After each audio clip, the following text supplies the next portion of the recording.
Is it a potential game changer, or is Syria just playing games? We're talking about a proposal from Russia to put Syria's chemical weapons under international control to avert military action. Now, Syria's foreign minister says Syria welcomes the proposal.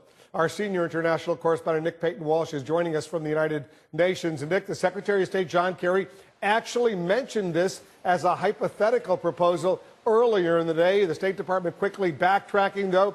Is this now considered a serious proposal to avert a new round of U.S. military attacks in Syria? Well, Wolf, I mean, we're really almost into the diplomatic long grass here. Remarkable what's taken shape in the past few hours. As you say, what started as seemingly a slip of the tongue by Secretary of State John Kerry has now, it seems, snowballed into something which UN Secretary General Ban Ki-moon welcomed as a potential avenue out of this crisis. Of course, seized upon by the Russians and the Syrian government too.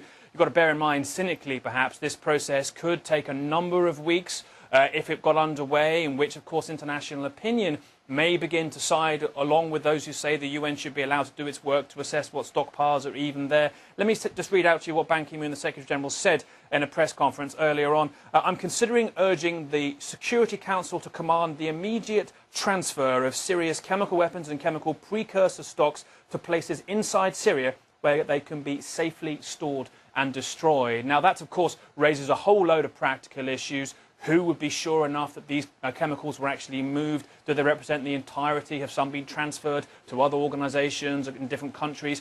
Morass here. But the key point, Wolf, is, as you well know, we're entering 48 hours in which the Obama administration was very keen to get its message across. The interview you did with Barack Obama, his address the subsequent day to the nation on this particular topic. And now we have this bizarre side distraction which has emerged out of nowhere, which potentially is gathering some sort of diplomatic steam.